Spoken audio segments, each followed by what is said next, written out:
Hola, sean bienvenidos a Ecos de lo Macabro. Esta noche les contaré dos historias macabras que ocurrieron hace algunos años, en lugares donde la gente vive alejada del mundo moderno. Sitios en los que lo inexplicable aún se manifiesta y donde suceden cosas que muchos se niegan a creer.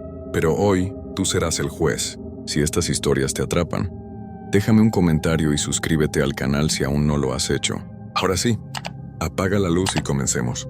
En un pequeño poblado de Monterrey, escondido entre cerros y cañaverales, donde la niebla bajaba espesa cada madrugada, se contaba la historia de la Chorca, una bruja que vagaba por los montes buscando hombres borrachos y niños desobedientes. Decían que había sido una curandera poderosa, respetada por todos, hasta que un día su propio hijo apareció sin vida, colgado de un árbol, con marcas extrañas en el cuello. Desde entonces, algo dentro de ella se rompió para siempre. A partir de esa noche comenzaron los avistamientos. Los campesinos aseguraban ver una figura encorvada cruzando los caminos de terracería cuando la luna apenas alumbraba. Una sombra que se movía diferente, como si flotara apenas sobre el suelo. Contaban que tenía los pies al revés y que su risa ahogada parecía salir desde el fondo mismo de la tierra. Los perros no se le acercaban. En cuanto la sentían cerca, aullaban desesperados y corrían a esconderse bajo las camas o detrás de los corrales. Las madres del pueblo empezaron a advertir a sus hijos que regresaran temprano a casa, antes de que cayera el sol. Los hombres evitaban tomar de más y caminar solos por las veredas, pero siempre había alguien que no hacía caso, alguien que pensaba que eran solo cuentos de viejas para asustar a los muchachos. Una noche, Efraín, un joven jornalero que trabajaba cortando caña en las fincas cercanas, regresaba a su casa después de haber bebido más de la cuenta en la cantina del pueblo. Caminaba tambaleándose por el camino de tierra, cantando canciones viejas entre dientes, cuando de pronto escuchó un sollozo detrás de él. Al principio pensó que era el viento, pero el sollozo se repitió, más claro, más cercano. Se detuvo en seco. El aire estaba quieto, no había viento. «¡Ayúdame!», susurró una voz femenina, débil y quebrada, como la de alguien que ha llorado durante horas.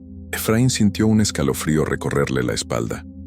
Volteó lentamente y vio a una anciana arrodillada junto al camino.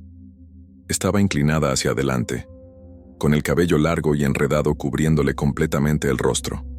Vestía ropas viejas y rasgadas, manchadas de lodo. Efraín dudó por un momento.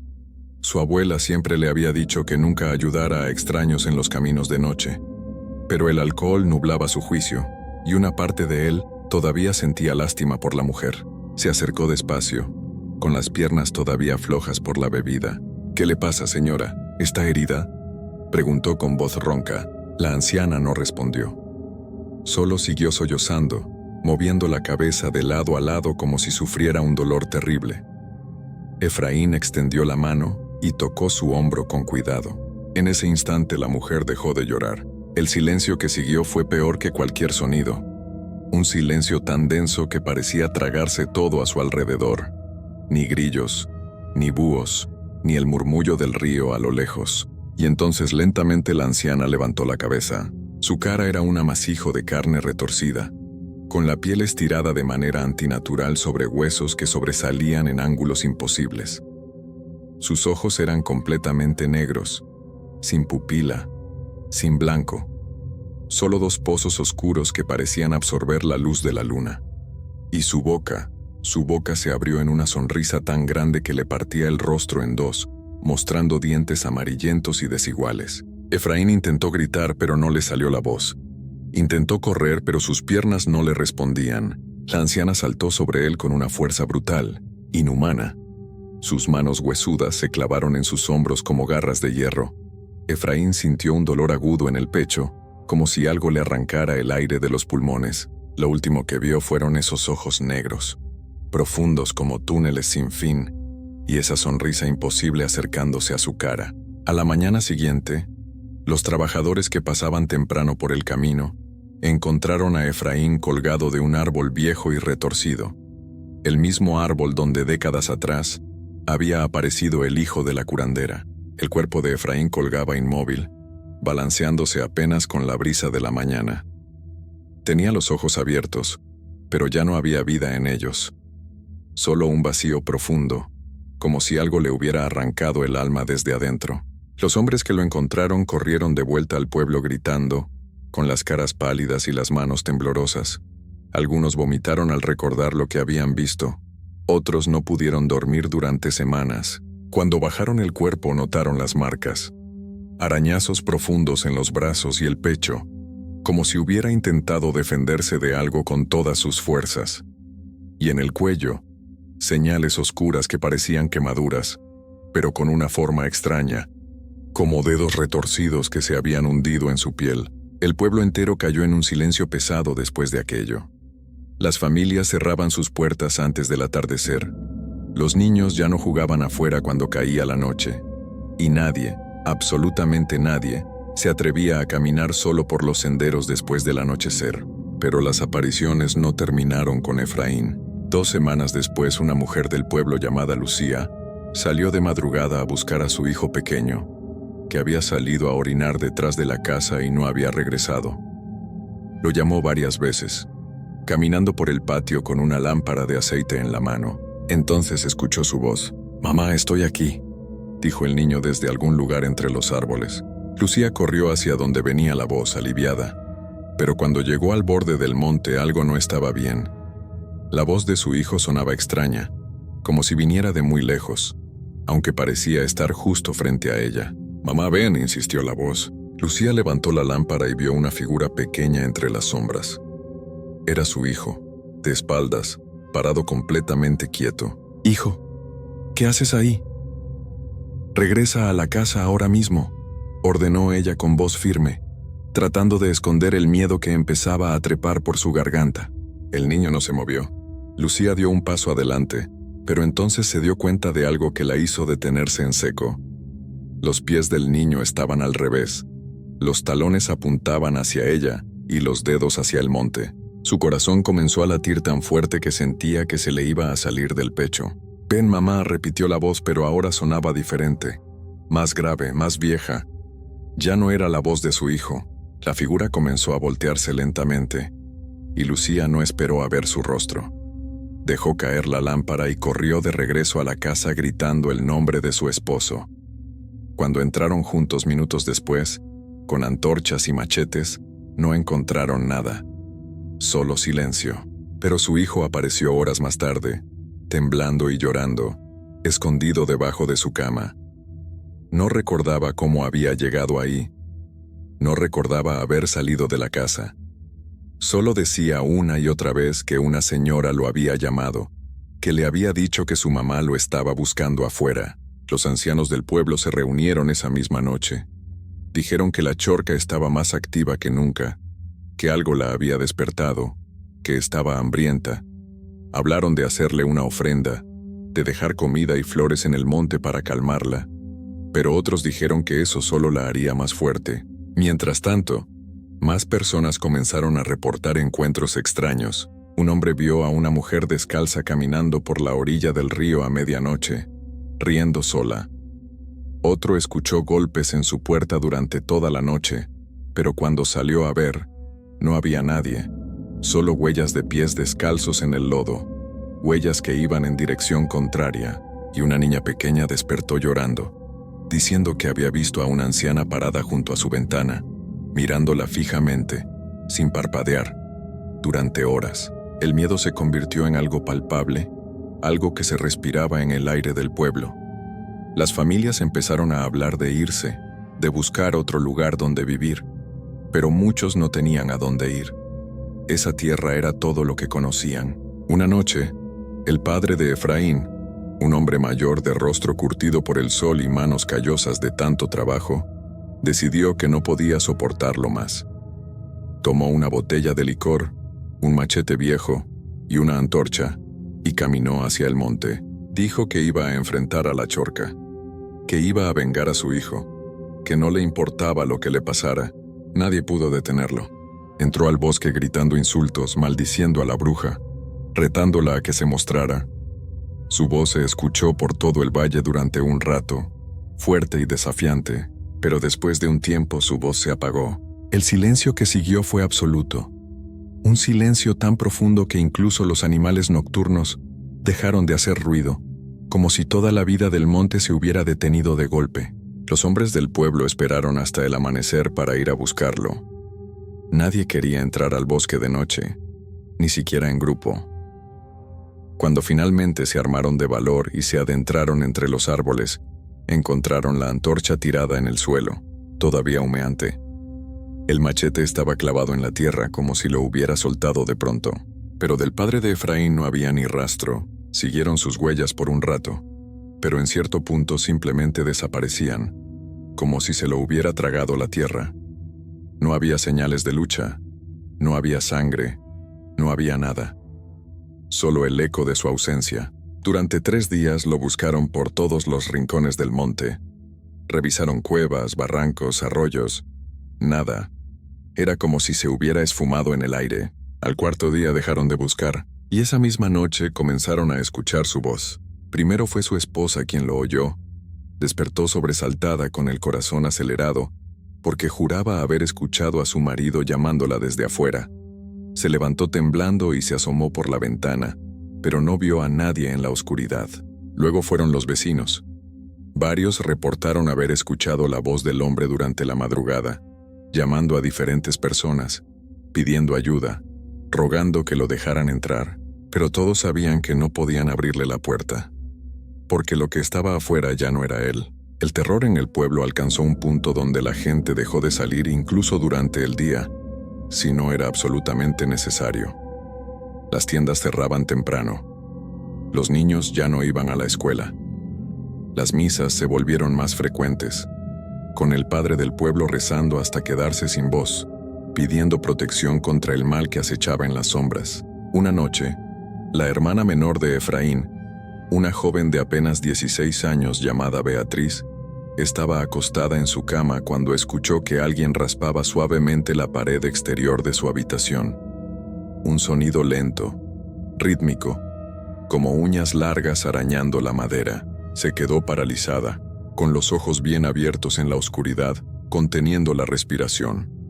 El raspado continuó durante varios minutos, moviéndose lentamente alrededor de la habitación, como si alguien estuviera caminando alrededor de la casa, trazando un círculo. Entonces escuchó la voz de su hermano. «Beatriz, déjame entrar».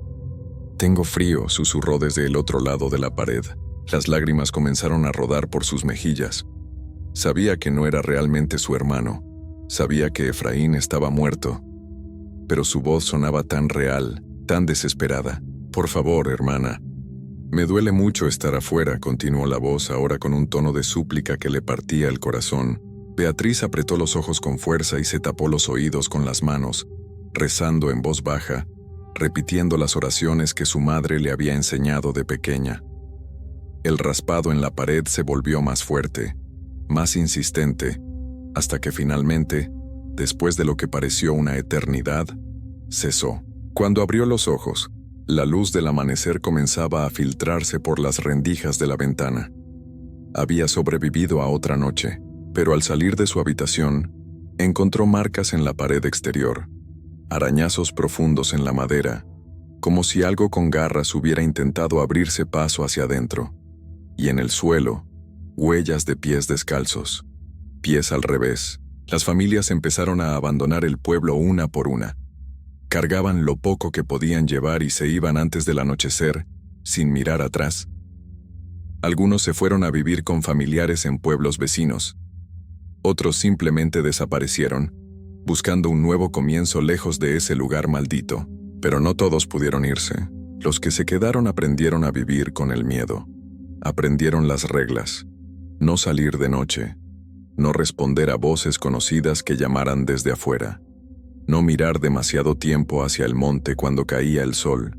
Y sobre todo, nunca, jamás, caminar solo por los senderos después del anochecer. Porque la chorca seguía ahí, vagando por el monte esperando, siempre esperando. Dicen que todavía se la puede escuchar algunas noches, cuando la niebla baja espesa entre los cerros. Una risa ahogada que parece venir de todas partes y de ninguna al mismo tiempo. Un llanto que se confunde con el viento. Pasos que se acercan pero nunca llegan. Y de vez en cuando, Algún forastero que no conoce las historias del lugar decide tomar el camino del monte de noche. Quizás porque bebió de más, quizás porque está perdido, quizás simplemente porque no cree en leyendas de viejos. Y cuando eso sucede al día siguiente, el pueblo amanece con un cuerpo menos y una historia más que contar. Porque la Chorca nunca duerme, nunca descansa, nunca olvida y siempre está hambrienta. Los que aún viven en ese lugar saben que el mal que habita en el monte no se puede vencer. Solo se puede sobrevivir, día tras día, noche tras noche, siguiendo las reglas que mantienen a raya a lo que acecha en la oscuridad y rezando para que nunca, nunca sea tu voz la que escuches llamándote desde afuera cuando cae la noche. Genaro había pasado más de 20 años manejando su camión por toda la República. Conocía cada curva, cada desviación, cada pueblo perdido entre las montañas. Había visto de todo en las carreteras: accidentes terribles, tormentas que parecían tragarse el cielo, nieblas tan densas que apenas dejaban ver un metro adelante, pero nunca había sentido miedo de verdad. Para él, las historias que contaban los otros conductores en las gasolineras eran puras mentiras, cuentos inventados para pasar el rato durante las largas noches en la carretera. Se reía cuando alguien mencionaba apariciones extrañas o sonidos que no tenían explicación. Sin embargo, había un tramo que todos evitaban, un camino viejo que atravesaba los llanos de Hidalgo, completamente vacío, rodeado de matorrales secos y tierra polvorienta. Durante el día era apenas un camino feo y descuidado, pero cuando caía la noche, ese lugar se transformaba en algo distinto, algo que nadie quería nombrar directamente. Los conductores más viejos hablaban en voz baja sobre la lechuza. Decían que era una mujer que había hecho un pacto horrible hace muchos años, cuando todavía no existían las carreteras modernas. Nadie sabía exactamente qué había pasado, pero desde entonces vagaba por ese camino, esperando a los viajeros solitarios. Podía transformarse en un ave enorme, más grande que cualquier animal que existiera en la naturalidad. Sus ojos brillaban amarillos en la oscuridad, como dos linternas del infierno. Y cuando te marcaba, no había forma de escapar. Genaro había escuchado docenas de versiones de la misma historia. Algunos decían que la criatura golpeaba los camiones hasta voltearlos. Otros juraban haber visto sombras gigantescas volando sobre sus cabinas, con alas tan largas que bloqueaban la luz de la luna. Había quienes contaban que escuchaban rasguños en el metal, como si garras afiladas intentaran entrar, pero Genaro no creía nada de eso. Para él, todo tenía una explicación lógica. Los golpes eran piedras que levantaba el viento, las sombras eran nubes pasajeras, los rasguños, ramas secas arrastradas por la corriente de aire. La gente veía lo que quería ver cuando estaba cansada y asustada. Una noche de marzo, Genaro recibió un trabajo urgente. Tenía que entregar una carga en la madrugada, sin falta. El plazo era apretado y el dinero era bueno. No podía rechazarlo. El problema era la ruta. Para llegar a tiempo, necesitaba cruzar exactamente por ese camino que todos evitaban. Cuando se lo contó a su compañero de ruta en la última gasolinera, el hombre lo miró con preocupación real. «No lo hagas, Genaro, espera hasta que amanezca.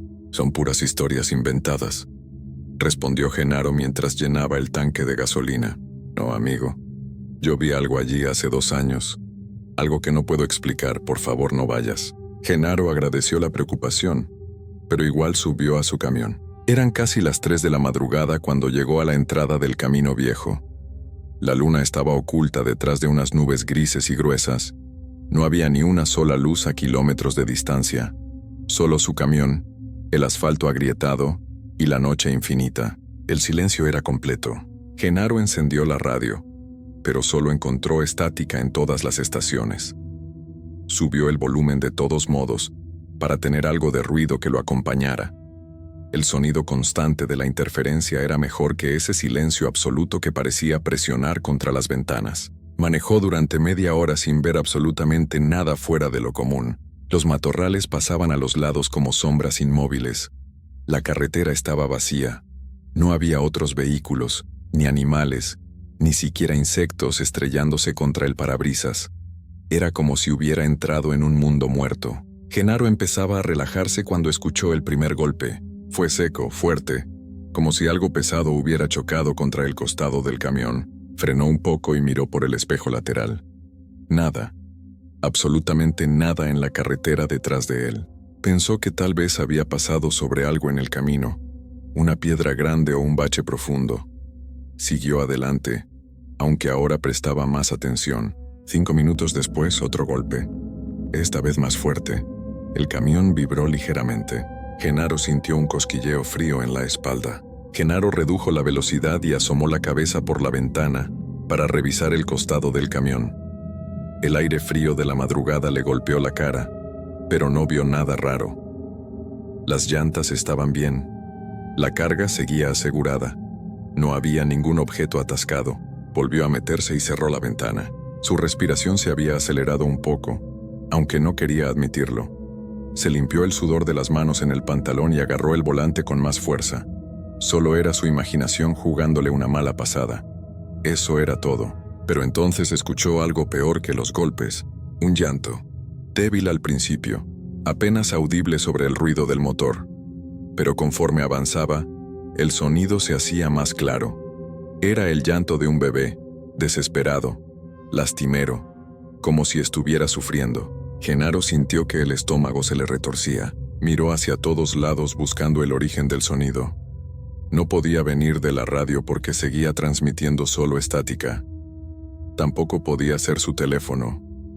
El llanto venía de afuera, del camino mismo, y entonces lo vio, a unos 50 metros adelante, iluminada apenas por las luces del camión. Había una figura parada al costado de la carretera. Era una mujer joven, vestida completamente de blanco.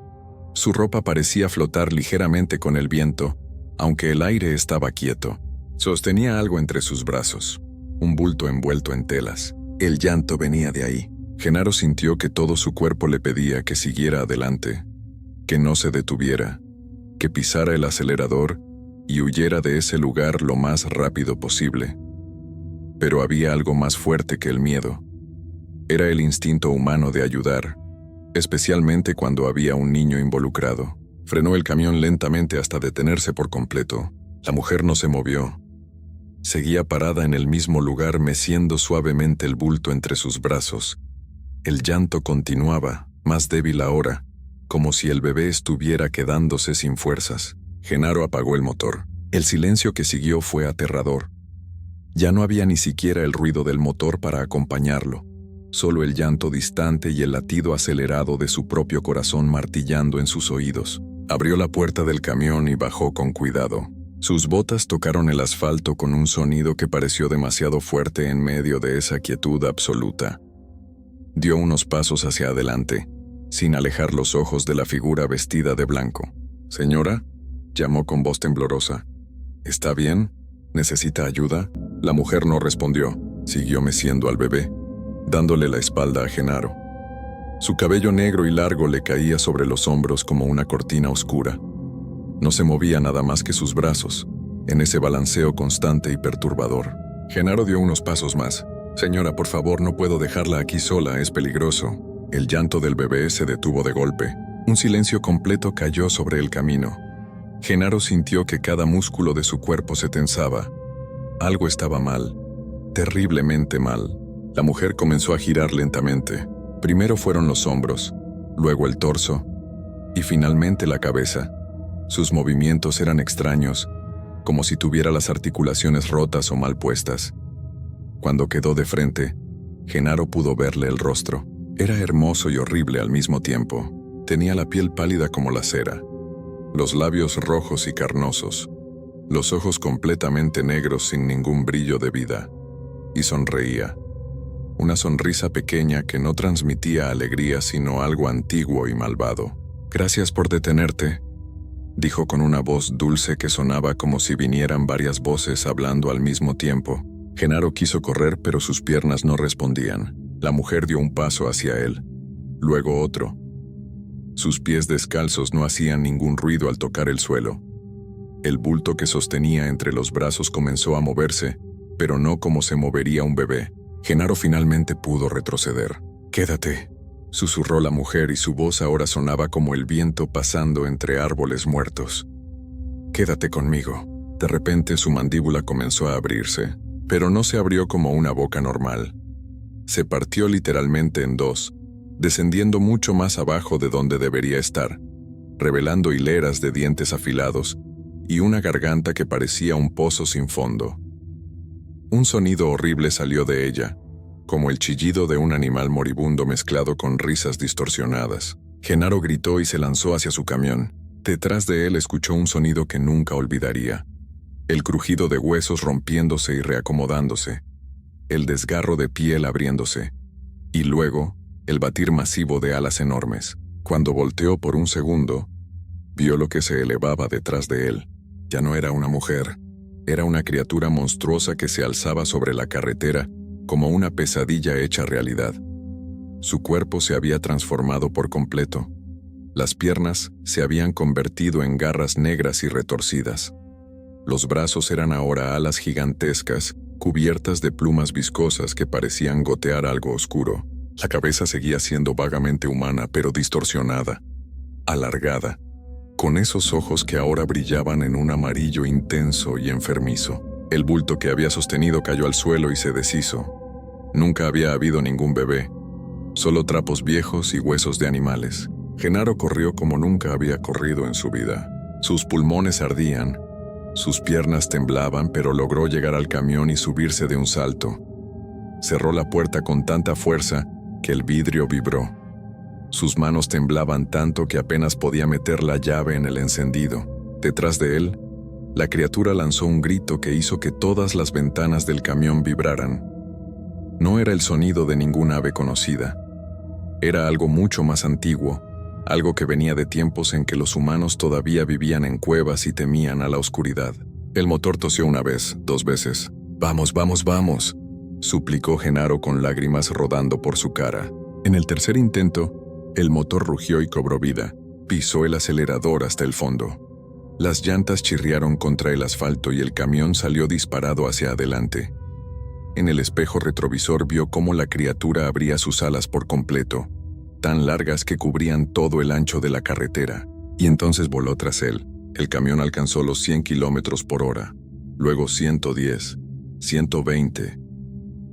Genaro no miraba el velocímetro, solo miraba el camino adelante, rogando por ver las luces de algún pueblo, de otra gasolinera, de cualquier señal de civilización, pero el camino seguía vacío e interminable. Sintió el primer golpe en el techo del camión. Fue tan fuerte que todo el vehículo se sacudió. Escuchó el metal abollándose sobre su cabeza. Luego otro golpe, esta vez en la parte trasera. La criatura estaba atacando el camión mientras volaba sobre él. Los rasguños comenzaron un segundo después. Garras afiladas arañaban el metal con un sonido horrible que le perforaba los oídos. Genaro gritaba mientras manejaba, sin soltarse del volante, sin reducir la velocidad ni un poco. De pronto una de las garras atravesó el techo. Apareció justo sobre el asiento del copiloto, negra y retorcida con uñas largas como cuchillos. Intentó alcanzar a Genaro, pero él se pegó contra su puerta, manteniendo el camión en la carretera por puro instinto. La garra se retiró y entonces la criatura se posó sobre el parabrisas. Genaro se encontró cara a cara con esos ojos amarillos. La boca distorsionada se abrió mostrando todos esos dientes afilados. La lengua era larga y bífida como la de una serpiente.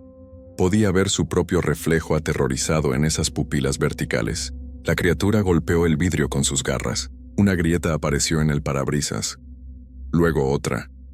En el tercer golpe todo el vidrio explotó hacia adentro en miles de pedazos. Genaro levantó un brazo para protegerse la cara mientras los fragmentos llovían sobre él. El aire frío de la noche entró rugiendo a la cabina. La criatura metió su cabeza por el agujero con la boca abierta, lista para atraparlo. Pero en ese momento, Genaro vio algo adelante. Luces. Luces de un pueblo. Todavía estaban lejos, pero estaban ahí. Con un grito desesperado giró el volante bruscamente hacia la derecha.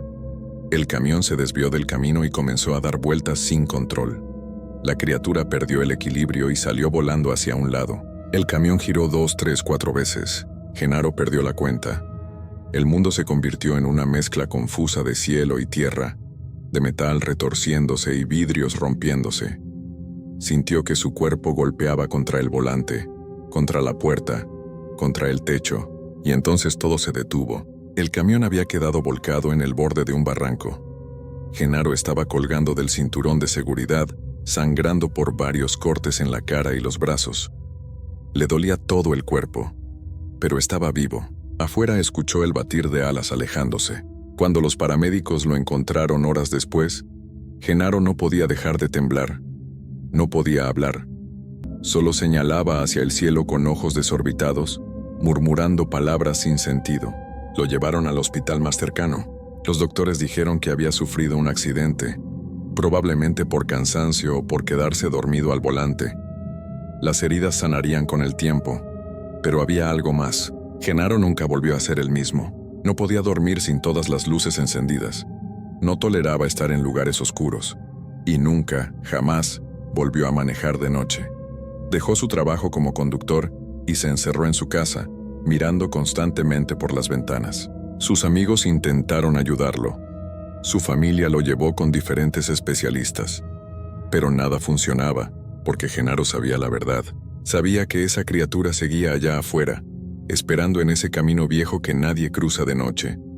Sabía que había otros como ella, escondidos en los rincones oscuros del mundo. Y sabía que él había tenido suerte de escapar.